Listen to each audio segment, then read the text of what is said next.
नमस्कार दोस्तों, बहुत बहुत स्वागत है एक बार फिर से आप सभी का रोशन सा स्टडी पॉइंट में।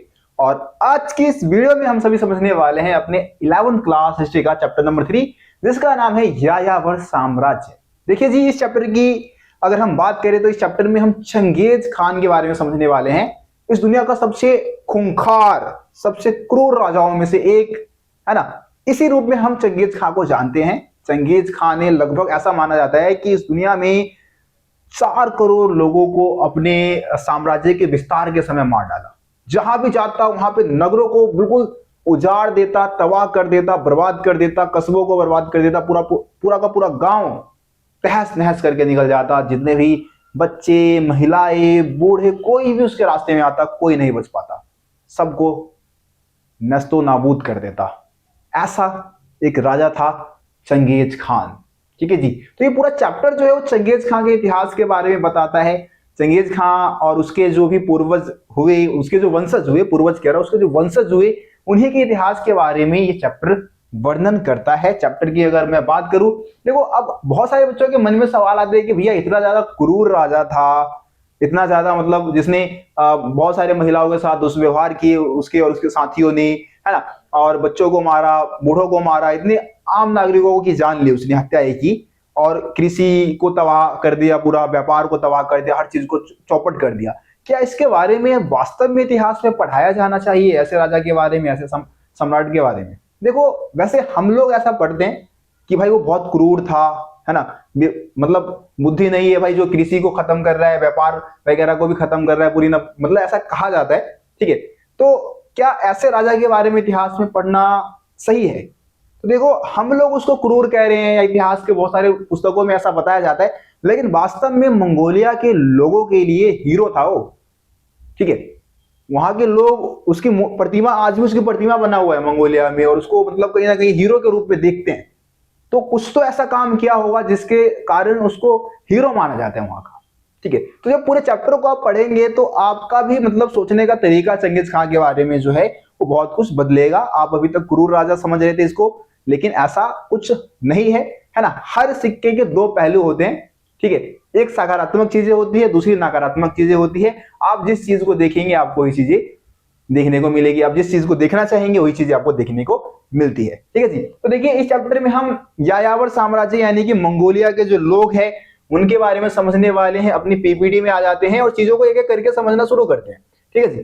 तो ये हमारी पीपीटी भाई ओपन हो गई है। ठीक है, सबसे पहले हम मैप से स्टार्ट करते हैं। जैसे कि अगर आप इस मैप को देख रहे हैं, अगर इस मैप में मैं बात करूं तो ये मंगोलिया साम्राज्य, जो मंगोल साम्राज्य है उसका मैप है। ठीक है, तो इस मैप को देख के आपको क्या लगता है कि कितने महाद्वीप इसमें शामिल है इस मैप में, है ना? मंगोलिया साम्राज्य का ये मैप है। अभी हम वर्ल्ड के मैप में भी जो मंगोलिया साम्राज्य का पूरा एरिया था, जो चंगेज खान का पूरा एरिया था, उसको हम जानेंगे। यहाँ पे आप देखेंगे कि इंडिया की बात कर ले, इंडिया को यहाँ पे आपको दिखाया गया। इंडिया का कुछ एरिया जो था वो मंगोल साम्राज्य का हिस्सा, मतलब चंगेज खान जो था वो जम्मू कश्मीर से होकर गुजरा था। ऐसा कहा जाता है कि वो इंडिया भी आने वाला था।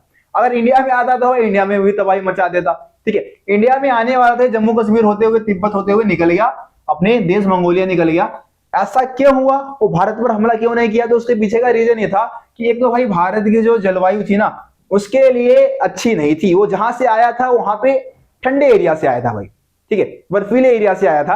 अब इधर आपको पता है कि भाई इंडिया में, अगर इंडिया में आता, उत्तर भारत में आता, उत्तर भारत में कितनी गर्मी रहती है, तो यहाँ का जो मौसम था उसके लिए सुटेबल नहीं था। मौसम सही नहीं था उसके लिए, वो मर भी सकता था गर्मी की वजह से, तो इसलिए भाग गया। कुछ विद्वानों का मानना है कि भाई उसके पैगंबर यानी कि जिस ईश्वर को मानता था। अब बहुत सारे बच्चों के मन में सवाल आता है कि भाई चंगेज खान की हम बात कर रहे हैं, चंगेज खान, है ना, चंगेज खान लिखा है तो बच्चों को लगता है ये मुस्लिम राजा होगा, मुस्लिम शासक होगा। लेकिन ऐसा कुछ नहीं है भाई, ये आपकी गलतफहमी होगी अगर आप ऐसा सोचते हैं कि ये मुस्लिम शासक है। तो मुस्लिम शासक नहीं था ये, वैसे तो बौद्ध धर्म को फॉलो करने वाला था ये।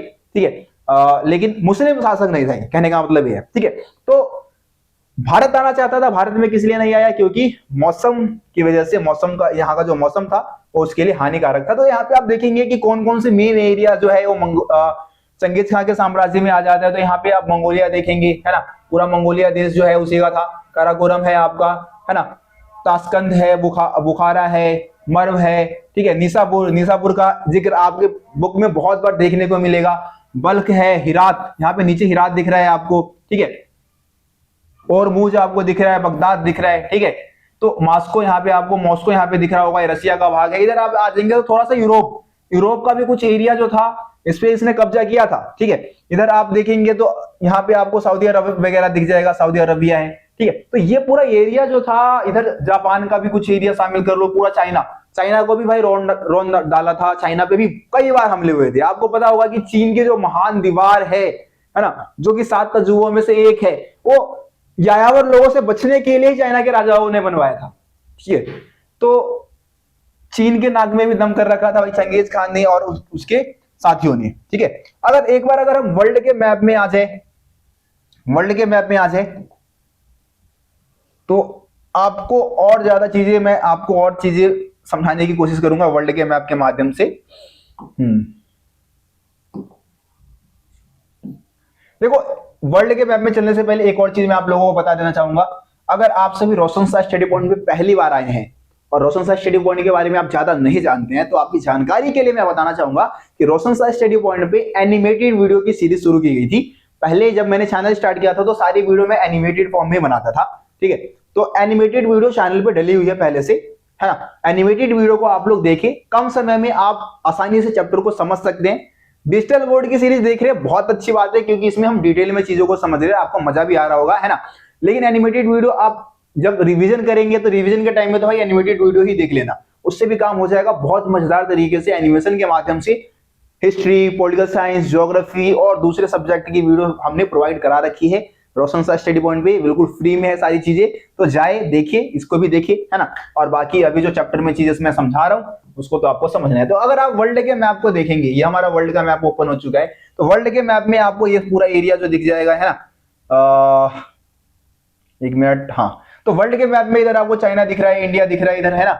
और ये मंगोलिया, आपको देखो वर्ल्ड के मैप में ये रहा मंगोलिया, ये हमारा मंगोलिया है। तो यहीं से था चंगेज खान जो था, वो मंगोलिया का ही निवासी था, है ना। इधर आप देखेंगे ऊपर रसिया दिख जाएगा आपको, ठीक है, पूरा रसिया पे कब्जा था। इधर आपको जापान दिख जाएगा, इधर आपको कोरिया दिख जाएगा। तो ये सब एरिया चंगेज खान का था भाई, चंगेज खान के बाप की जागीर थी, ये पूरे एरिया पे कब्जा जमा रखा था, ठीक है। तो ये पूरा आपका ये सारा एरिया दिख रहा है, ये पूरा एरिया जो था वो चंगेज खान का था। चंगेज खान का एक विशालकाय साम्राज्य जो कि उसने खुद के दम पे, अकेले के दम पे स्थापित किया था। मैंने फिर से आपको एक और बात बताना चाहूंगा कि भाई देखो, चंगेज खान के बारे में इसलिए भी आपको पढ़ना चाहिए कि चंगेज खान एक गरीब घर से था, ठीक है। उसके स्टार्टिंग के समय में बहुत ज्यादा स्ट्रगल किया। अभी स्टोरी हम चंगेज खान के बारे में जब हम समझेंगे तो आप देखेंगे कि बहुत ज्यादा स्ट्रगल किया उसने, ठीक है। लेकिन फिर भी इन स्ट्रगलों को फेस करते हुए, प्रॉब्लम्स को फेस करते हुए किस तरीके से वो मंगोलिया का महानायक बना, उसी की स्टोरी है भाई ये चैप्टर। मतलब मेन थीम आपके एग्जाम में भी जो क्वेश्चन आता है ना, वो चंगेज खान के इर्द गिर्द से ही घूमता हुआ रहेगा, आप देख लेना। तो इसीलिए चंगेज खान के बारे में समझ लो भाई, कम से कम 8, 10, 15 नंबर का तो भाई ये चैप्टर आ ही जाएगा, ठीक है। तो चलते हैं आगे अपने पीपीटी में और एक एक करके चीजों को समझना स्टार्ट करते हैं, ठीक है। तो देखो, सबसे पहले हम इंट्रोडक्शन लेते हैं चैप्टर का। ओपन हो जा भाई। देखो, सबसे पहला सवाल आप लोगों के मन में उठ रहा होगा कि भैया ये यायावर का मतलब क्या है, यायावर से हम क्या समझते हैं। देखो, यायावर का मतलब होता है घुमक्कड़, ठीक है। जो घुमक्कड़ लोग होते हैं उनको हम क्या बोलते हैं, यायावर बोलते हैं। अब ये यायावर साम्राज्य जब आपके मन में आता है कि यायावर साम्राज्य, ये शब्द तो थोड़ा सा अटपटा लगता है कि भैया ये घुमक्कड़ लोग हैं और घुमक्कड़ लोग किस तरीके से साम्राज्य की स्थापना कर सकते हैं। ये तो ऐसा हो ही नहीं सकता। साम्राज्य की स्थापना होने के लिए ये जरूरी है कि कोई स्थायी भू क्षेत्र हो, है ना। एक स्थायी भू क्षेत्र होना चाहिए, एक राजा हो, ठीक है, जो स्थायी रूप से वहां की प्रशासन व्यवस्था को संभाले। एक स्थायी प्रशासनिक व्यवस्था होनी चाहिए, एक स्थायी राजधानी होनी चाहिए, जिसके माध्यम से पूरे साम्राज्य की शासन व्यवस्था को चलाया जाएगा, ठीक है। तो इस तरीके से क्या होता है कि हमारे मन में बहुत सारे डाउट होने लग जाते हैं कि कोई भी साम्राज्य को हम यायावर साम्राज्य कैसे कह सकते हैं, नहीं कहा जा सकता। लेकिन देखो, यहाँ पे जिस यायावर साम्राज्य की हम बात करने वाले हैं, इसमें हम बात करने वाले हैं मंगोल साम्राज्य के बारे में। मंगोल साम्राज्य, ठीक है। अब यहाँ पे मंगोल के लोगों को चंगेज खान ने क्या किया था, संगठित किया था। जो चंगेज खान था, इसने क्या किया, यहाँ के लोगों को, मंगोलिया के लोगों को संगठित किया और एक विशालकाय साम्राज्य की स्थापना की, जो कि पूरे पूरे एक महाद्वीप को तो कवर करता ही करता था, पूरे एशिया महाद्वीप को लगभग लगभग कवर करता था इसका साम्राज्य। ठीक है, तो जायावर का मतलब आप समझ गए, इस पेज पे यही समझा रखा है ना। आगे आ जाते हैं। देखो क्या लिखा है इनके बारे में, मंगोल साम्राज्य के बारे में, यायावर साम्राज्य के बारे में, कि एक सेकेंड में इसको थोड़ा पतला कर देता हूं। जायावर वे है जिन्होंने मध्य एशिया के मंगोल, जिन्होंने 13वीं से 14वीं शताब्दी में पार महाद्वीपीय साम्राज्य की स्थापना चंगेज खां के नेतृत्व में किया था।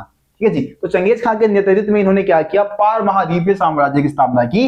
पार महाद्वीपीय का मतलब होता है कि पूरा एक महाद्वीप के आर पार का जो पूरा एरिया था ये इनके कंट्रोल में था, है ना, चंगेज खां के कंट्रोल में था। चंगेज खां का साम्राज्य यूरोप एशिया महाद्वीप तक फैला हुआ था। इस अध्याय में हम यही समझने की कोशिश करेंगे कि उनकी किस तरीके से एक सैनिक तंत्र, भयानक सैनिक तंत्र की स्थापना इन्होंने की थी, है ना, शासन संचालन की जो पद्धति थी उसको किस तरीके से मजबूत इन्होंने किया था, जिस वजह से इतने बड़े भूभाग को जीत पाए। इसी के बारे में आपको इस चैप्टर में समझने को मिल जाएगा, है ना। मंगोलों के सामने यह चुनौती थी कि वे केवल अपनी स्टेपी परंपराओं के जरिए हाल ही में वे विजित क्षेत्रों का शासन नहीं चला सकते थे। आपको पता है कि स्टेपी क्षेत्र यानी कि जो समतल घास के मैदानी एरियाओं से ही आते थे, है ना, और जो नए क्षेत्रों को जीता था, नए क्षेत्रों को, जिन एरियाओं को जीता था, वहां पे पुरानी शासन व्यवस्था के माध्यम से वहां पे कंट्रोल नहीं बना सकते थे। यह इस वजह से था कि इस नए क्षेत्र में उन्हें तरह तरह के लोगों, अर्थव्यवस्थाओं और धर्मों का सामना करना पड़ा, क्योंकि जो नए एरिया को इन्होंने जीता था वहां के धर्म अलग थी, वहां की परंपराएं अलग थी, अर्थव्यवस्थाएं अलग थी। तो यहाँ नए नए जगह पे इन्होंने किस तरीके से शासन व्यवस्था को चलाया था, उसी के बारे में आगे आपको इस चैप्टर में समझने को मिलने वाला है। देखो अभी तक हम इंट्रोडक्शन ले रहे थे इस चैप्टर का, ये मैंने आपको मैप दिखा दिया है, पहले ही मैप आप लोगों ने देख लिया होगा। ठीक है, आगे अगले पेज पे आ जाता है, इस साम्राज्य के बारे में जानकारी प्राप्त करने के स्रोत क्या क्या है हमारे पास, ऐसे कौन कौन से सोर्सेज है जिससे कि साम्राज्य के बारे में हम जान सकते हैं, है ना। तो देखो यायावर समाजों के इतिहास के स्रोत क्या है, सबसे पहला यहाँ पे आपको बताया हुआ है इतिवृत्त। तो भैया ये इतिवृत्त क्या होता है, इतिवृत्त होता है कालानुक्रम इतिहास, क्रम, कालानुक्रम इतिहास।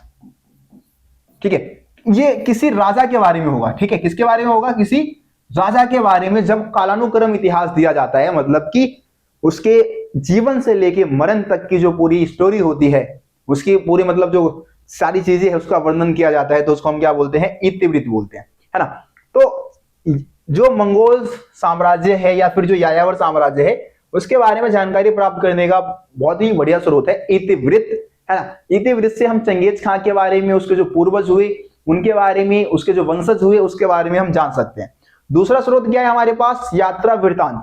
तो यात्रा वृत्तांत क्या होता है, यात्रा वृत्तांत का मतलब आप सभी को मालूम होगा, यात्रा के दौरान कोई यात्री जो कुछ भी देखता है और उसको अपने ग्रंथ में लिखता है, लिखित रूप में उसको रिकॉर्ड कर लेता है, तो उसको हम क्या बोल देते हैं, यात्रा वृत्तांत बोल देते हैं, है ना। यात्रा के दौरान जो कुछ भी देखा उसका विवरण देना ही यात्रा वृत्तांत होता है, लेकिन लिखित रूप में होगा ये। ठीक है जी, तो इससे भी हम यायावर साम्राज्य के बारे में जान सकते हैं।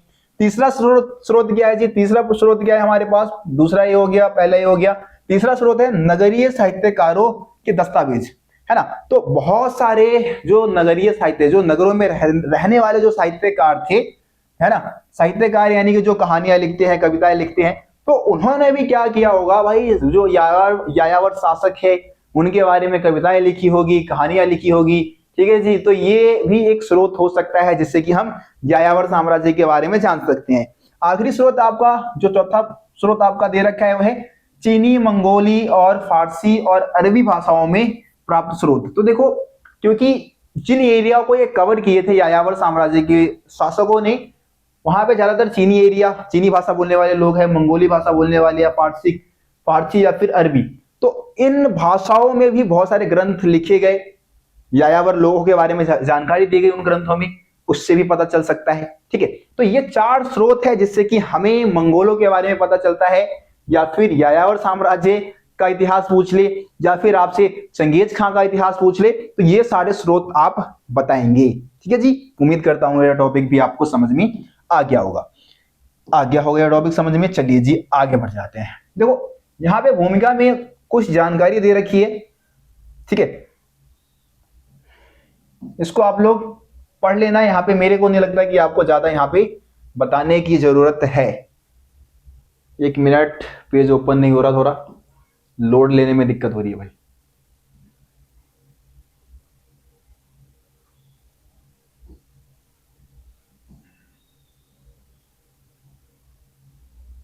देखो, तो भूमिका या इंट्रोडक्शन में कुछ जानकारी दे रखी है, इसको हम समझ लेते हैं।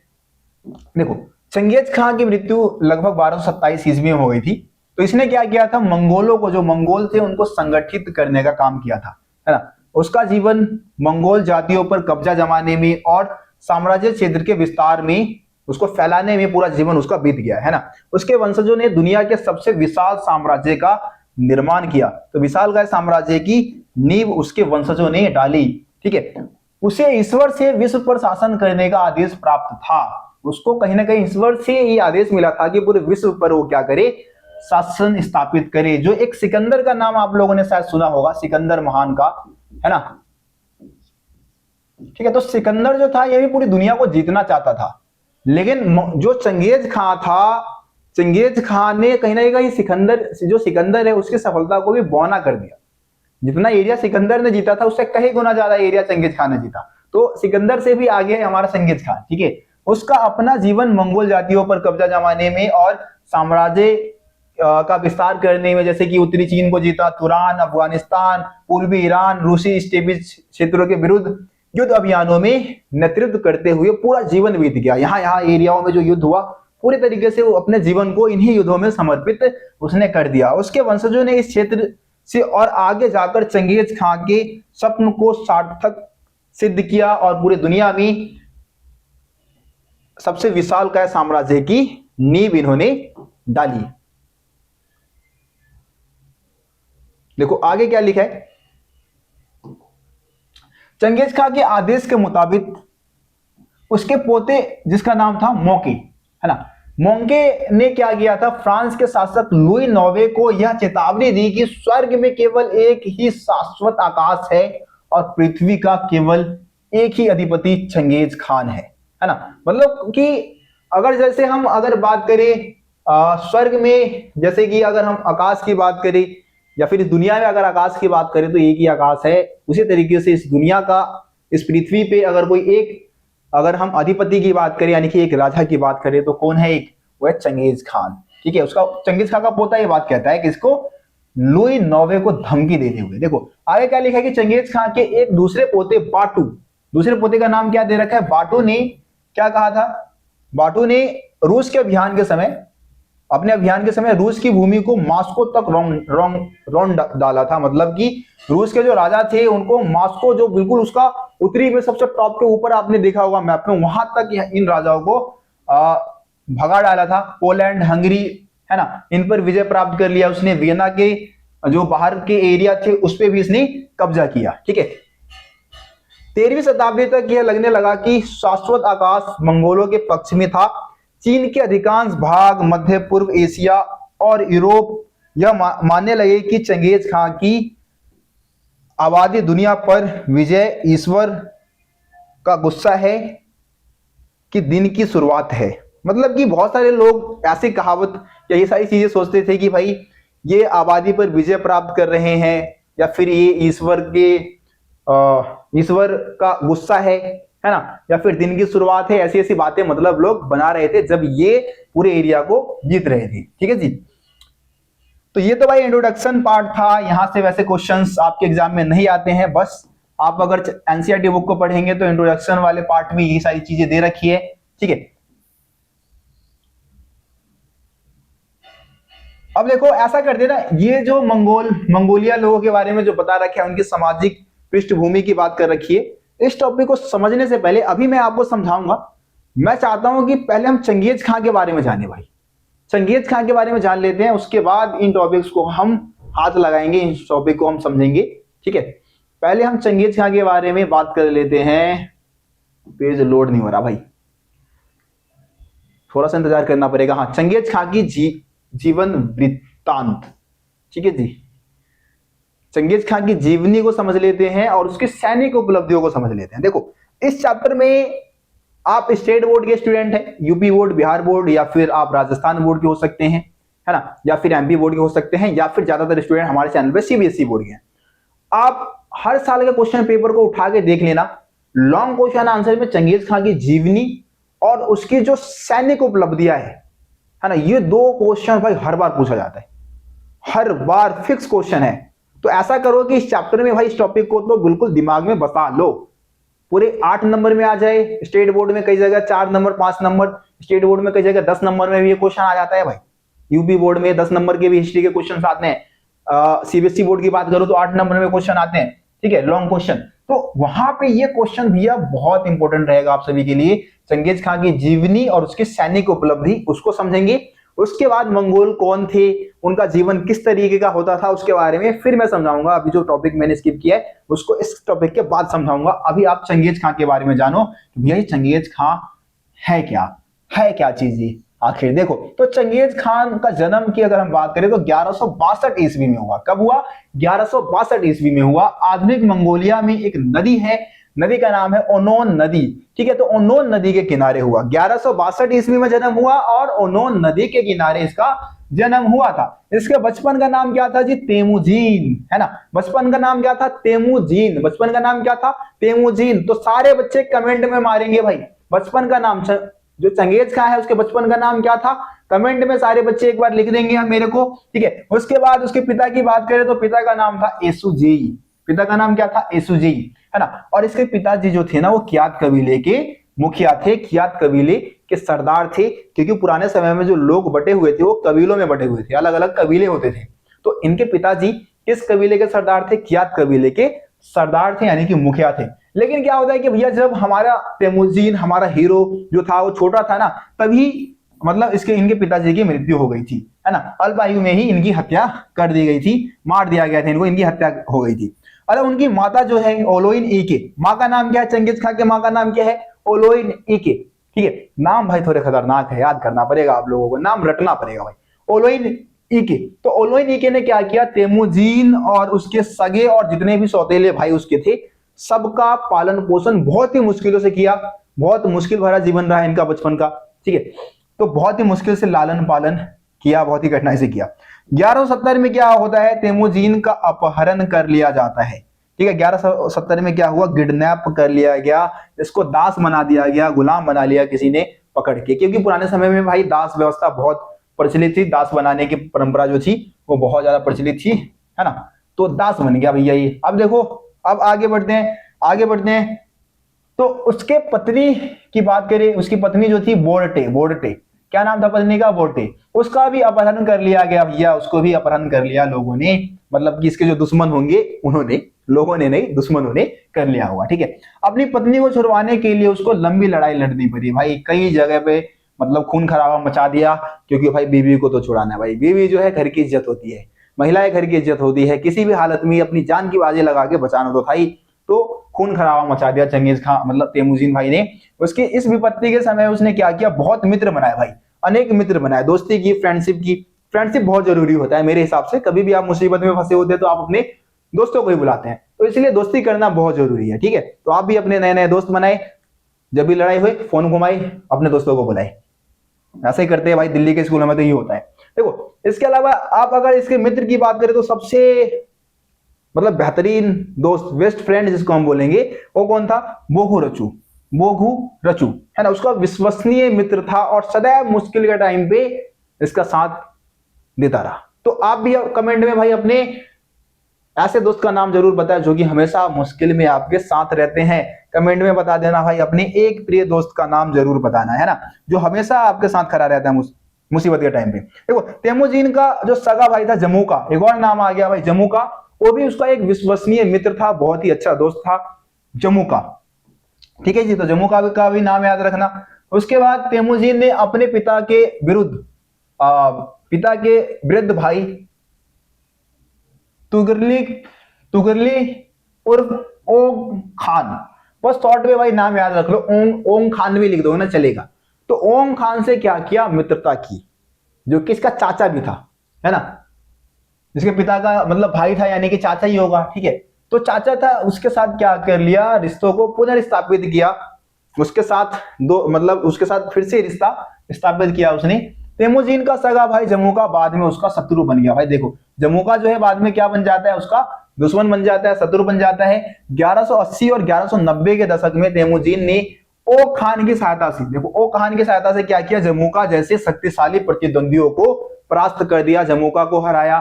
फिर आगे चल के आप देखेंगे कि भाई जमुका को हराने के बाद तेमुजीन का आत्मविश्वास बढ़ गया, कॉन्फिडेंस बढ़ा उसका, है ना। और अब वो अपने अन्य शत्रुओं के विरुद्ध युद्ध पर निकल गया, मतलब कि अब ऐलान कर दिया कि भाई देखो, अब सारे मेरे दुश्मनों तैयार हो जाओ, तुम सबकी वाट लगाने वाला हूं। तो निकल गया भाई मैदान में, ये मैदान में निकल गया। अब देखो क्या होगा आगे, देखो इनमें से उसने क्या किया, अपने पिता के हत्यारे जो तातार लोग थे, कैरेटाई जो कबीले के लोग थे, इसमें स्वयं ओ खान भी शामिल था, इन सबको हराया भाई, सबको लाइन से हरा दिया उसने। 1206 में उसने शक्तिशाली जमुका को फिर से हराया। जो नेमन लोग थे, नेमन कबीले के लोग थे, उनको भी हरा दिया, है ना। इन सभी को हराया उसने। अपने शत्रुओं पर विजय पा लेने के बाद तेमुजीन स्टेपिज जो क्षेत्र है, यानी कि मंगोलिया का जो एरिया है, वहां के राजनीति में सबसे शक्तिशाली व्यक्ति के रूप में उभरा, सबसे ज्यादा पावरफुल व्यक्ति बन गया। जैसे कि आपने केजीएफ मूवी देखा होगा, तो केजीएफ मूवी में रॉकी भाई ने भी क्या किया, पहले तो छोटे मोटे जो डॉन भाई थे, जो गली मोहल्ले के डॉन उछलते थे, उनको लपेटे में लिया, उनको खर्चा पानी दिया, और उसके बाद मुंबई का बादशाह बना, है ना। उसकी इस प्रतिष्ठा को मंगोल कबीले के सरदार अर्थात कुरिलताई, अब कुरिलताई क्या है, सरदारों का एक क्या दो संगठन है ना, मतलब एक सभा है, कुरिलताई एक सभा है, जहां पे जितने भी मंगोल कबीले के सरदार होते हैं वो डिसीजन लेते हैं कि अगला किंग किसको बनाएंगे, ठीक है, अपने पूरे एरिया का किंग किसको बनाया जाएगा। ये कुरिलताई के माध्यम से निर्णय लिया जाता है, इस सभा के माध्यम से निर्णय लिया जाता है। तो कुरिलताई जो है, जो वरिष्ठ जो सरदार है ना, जो कबीले के सरदार है, उन्होंने क्या किया, इस सभा में मान्यता दे दी उसको, किसको, चंगेज खां को। और चंगेज खान को खा बोल रहा हूं मैं, माफी चाहूंगा, चंगेज खान को समुद्री खान, सार्वभौमिक शासक, ठीक है, और उपाधि देकर मंगोल का महानायक उसको घोषित कर दिया, है ना। तो अनेक उपाधि उसको दी गई, सार्वभौमिक शासक कहा गया उसको, खानों का खान, चंगेज खान कहा गया, समुद्री खान कहा गया, ठीक है। तो इस तरीके से उसको मंगोलिया का महानायक घोषित कर दिया गया कुरिलताई के माध्यम से, ठीक है। अब देखो आगे के अभियान देख ले, चंगेज खान के आगे के अभियान क्या रहे। तो 1209 ईस्वी में कुरिलताई से मान्यता मिलने के बाद चंगेज खान ने क्या किया, मंगोल लोगों को एक शासक अनुशासित सैन्य शक्ति के रूप में पुनर्गठित किया। जो मंगोल के लोग थे, जो मंगोल लोग थे, उनको एक सैन्य समुदाय के रूप में संगठित किया, है ना। 1209 में सीसिया लोगों को हराया। जब सीसिया, ये चाइना के हम बात कर रहे हैं, ठीक है।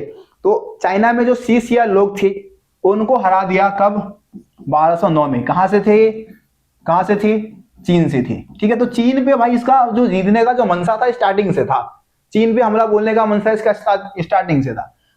1213 में क्या किया, चीन की महान दीवार का अतिक्रमण कर दिया, चीन की महान दीवार को गिरा दिया भाई 1213 में, ठीक है। उसके बाद 1215 में पेकिंग नगर को लूट लिया, ये भी चाइना में। पेकिंग नगर भी भाई कहाँ है, चाइना में है। तो चाइना का जो पेकिंग नगर था, जो कि महत्वपूर्ण नगर था, उसको लूटा गया। उसके बाद देखते हैं 1216 में चंगेज खान ने मंगोलिया लौटने का निर्णय लिया, वापस मंगोलिया लौट गया ही, ठीक है। लेकिन चीन वंश के विरुद्ध जो अभियान था वो रुका नहीं भाई, चंगेज खान के मरने के बाद भी अभियान चलता रहा। 1234 तक लंबी लड़ाई चाइना के साथ मंगोलों का चलता रहा। तो चाइना के साथ जो अभियान था वो काफी लंबा चला, ठीक है। आगे आ जाते हैं। 1218 में मंगोलों का साम्राज्य अमुदरिया जो इलाका है, तुरान है, ख्वारिज्म है, ठीक है, ये सब अभी मैप में आप लोगों ने देखा होगा, ये सारे लोकेशन, ठीक है। तो यहां तक फैल चुका था इनका साम्राज्य 1218 तक। 1219 से 21 तक बड़े नगर जैसे कि ओटा, बुखारा, समरकंद, बल्ख, गुरगंज, मर्व, मीसापुर, हेरात, इस सब एरियाओं को जीत लिया था मंगोलों ने। सारे एरियाओं ने समर्पण कर दिया मंगोलों के सामने, चंगेज खान के सामने, ठीक है। अपने जीवन का अधिकांश भाग युद्ध में व्यतीत करने के बाद 1227 में चंगेज खां की मृत्यु हो गई, यानी कि 1227 ईस्वी में चंगेज खां मर गया भाई, मृत्यु हो गई हमारे नायक की, हमारे हीरो की। ठीक है, तो ये चंगेज खां के बारे में स्टोरी था। अब चंगेज खां की सैनिक उपलब्धियों की बात कर लेते हैं। देखो चंगेज खां की सैनिक उपलब्धि भाई फिक्स एग्जाम में आएगा ही आएगा। मैं चलता हूं आप लोगों को ब्लैक बोर्ड पे लेके और चीज इसको बहुत अच्छे से समझाता हूं। चंगेज खां की सैनिक उपलब्धियां क्या थी।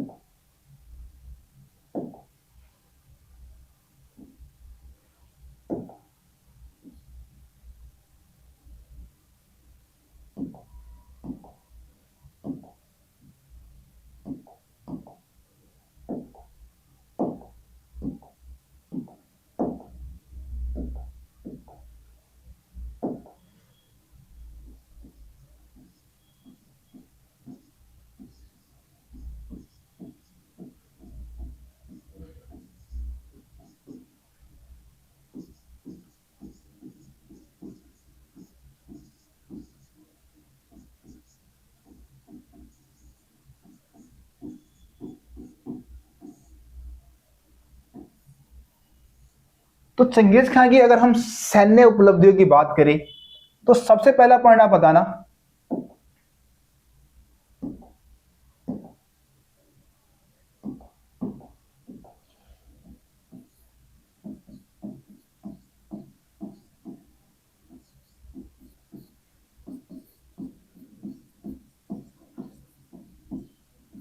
अनुभव,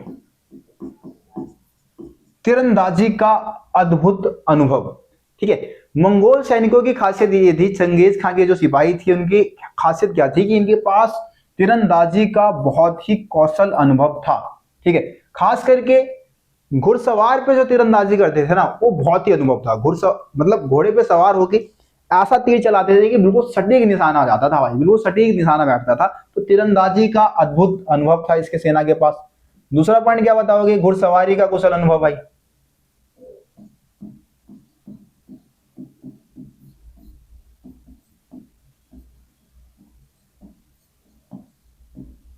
घुड़सवारी का कौशल भाई, देखो घुड़सवारी का भी कौशल इनके पास बहुत ही अच्छा था और खास करके ये जंगलों में शिकार करते समय ये कौशल इन्होंने प्राप्त किया था। घुड़सवारी का और तीरंदाजी का जो कौशल था ये कब मिला था इनको, जब जंगलों में शिकार पे जाते थे।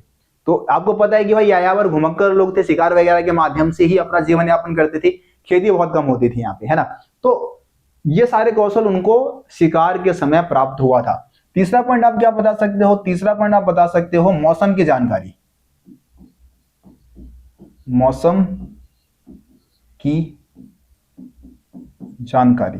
ठीक है, चंगेज खां की सेना के पास मौसम की बहुत अच्छी जानकारी होती थी। ठीक है, अब मौसम की जानकारी होने की वजह से यह था कि बहुत खराब मौसम में भी अपना सैन्य अभियान ये चला लेते थे। ठीक है, कभी कोई मतलब इनका सैन्य अभियान कभी रुकता नहीं था। अगर बर्फ गिर गए, बर्फ गिरने के बावजूद भी बर्फ को ही राजमार्गों के तौर पर इस्तेमाल कर लेते थे। तो ये मौसम की जानकारी की वजह से ही ये सब पॉसिबल हो पा रहा था। 3 पॉइंट हो गया। चौथा पॉइंट क्या बता देंगे जी, चौथा पॉइंट किले घेराबंदी की योजना।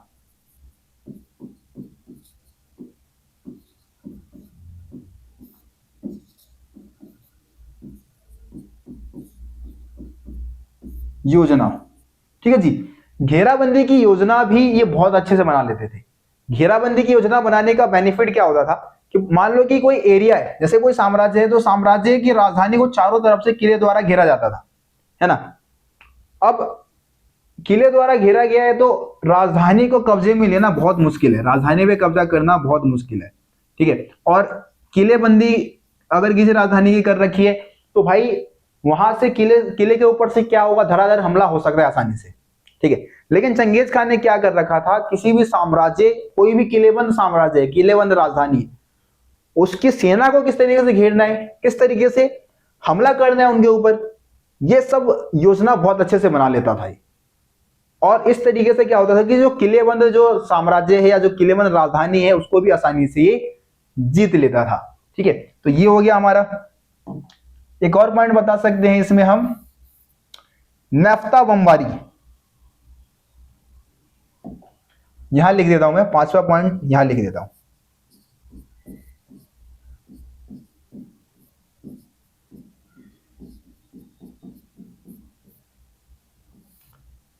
देखो नेफ्ता बमबारी क्या था, मतलब इसके जो इंजीनियर थे, कौन, ठीक है, इसके जो इंजीनियर थे, इसके इंजीनियरों ने क्या किया था, ऐसे उपकरण बना लिए थे जो कि बहुत ज्यादा घातक थे। मतलब बमबारी की शुरुआत भी कहीं ना कहीं ऐसा माना जाता है कि चंगेज खान ने कर दिया था, है ना। और इसकी सेना में ऐसे बम वगैरह इस्तेमाल होने लग गए थे जिससे कि दुश्मनों को बहुत ज्यादा नुकसान पहुंचाया जा सकता था, है ना। तो नेफ्ता बमबारी की व्यवस्था भी इसके इंजीनियर वगैरह ने कर ली थी, ठीक है जी। तो इस तरीके से आप चंगेज खान की सैनिक उपलब्धियों को 5 हेडिंग में समझा सकते हैं। सबसे पहले तीरंदाजी का अद्भुत कौशल था इसकी सेना के पास, ठीक है।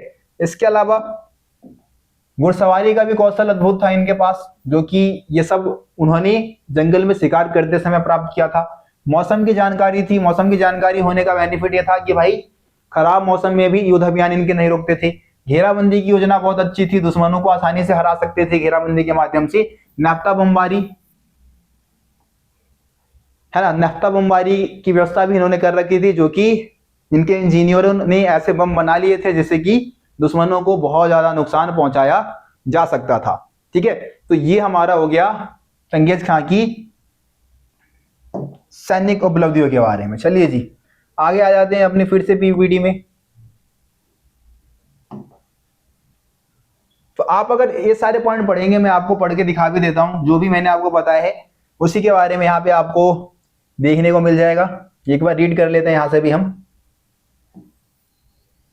या आप ऐसा करो स्क्रीनशॉट ले लो, ठीक है, इन पेज का, और इसको आप खुद पढ़ लेना। वही सारी चीजें लिखी है जो मैंने आपको समझाया है, जो मैंने आपको बताया है, ठीक है जी।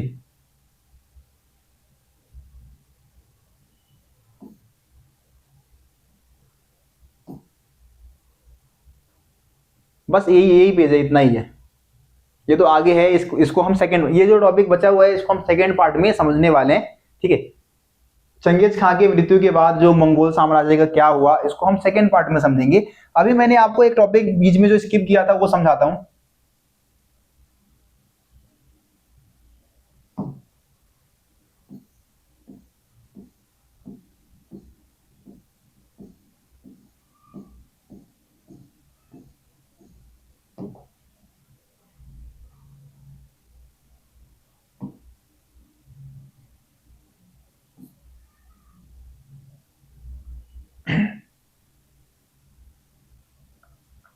हाँ जी, तो अब जो मैंने आपको पता है कि इससे पहले हमने इस टॉपिक को स्किप कर दिया था, मंगोलों की सामाजिक और राजनीतिक पृष्ठभूमि, इस टॉपिक को हमने स्किप किया था। अब इसको हम समझ लेते हैं, है ना।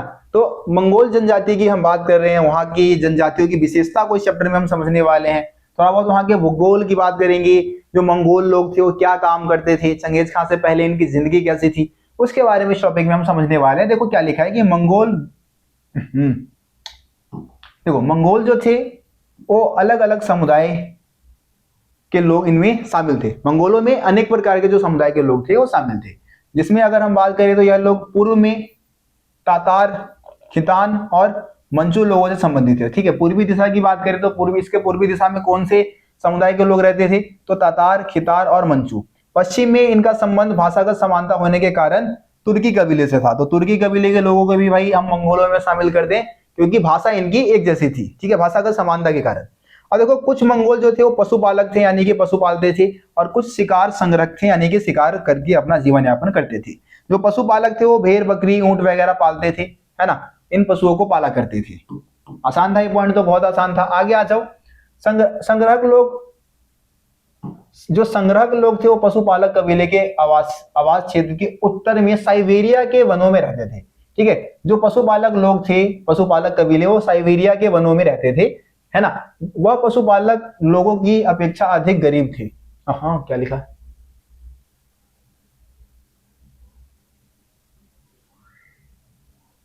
संग्राहक, जो शिकारी लोग थे, मतलब संग्राहक यानी कि, एक सेकेंड,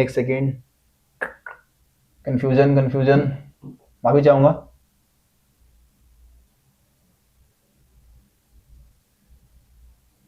ठीक है, मतलब जो शिकार संग्रहक थे, जो कि शिकार वगैरह करते थे, तो ये कहाँ रहते थे? जो पशुपालक कबीले के आवासीय क्षेत्र के उत्तर में जो साइबेरिया के जो वन है, साइबेरिया के वनों में रहते थे। क्योंकि भाई साइबेरिया के वनों में क्या होगा, वनों में शिकार करना क्या हो जाएगा, आसान हो जाएगा। तो जाहिर सी बात है कि यहाँ पे जो शिकार संग्रहक लोग थे वो रहा करते थे, है ना। और वो पशुपालक लोगों की अपेक्षा अधिक गरीब थे, ठीक है। जो शिकार संग्रहक लोग थे वो ज्यादा गरीब थे, किनके तुलना में?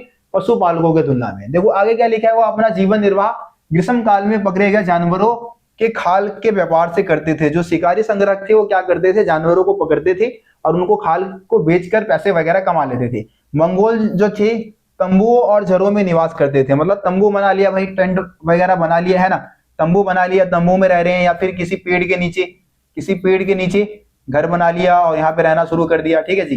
तो झरों में और तंबुओं में निवास करते थे। गर्मियों में वो अपने पशुधन के साथ शीतकालीन निवास स्थान से ग्रीष्मकालीन चारण भूमि की ओर चले जाते थे। यानी कि जहाँ पे बहुत ज्यादा ठंड पड़ रही है तो भाई वहां पे पशुओं के लिए चारे की व्यवस्था नहीं होगी, तो कहाँ चले जाएंगे? जहां पे थोड़ी मौसम नॉर्मल होगी, है ना, उस तरफ निकल जाएंगे।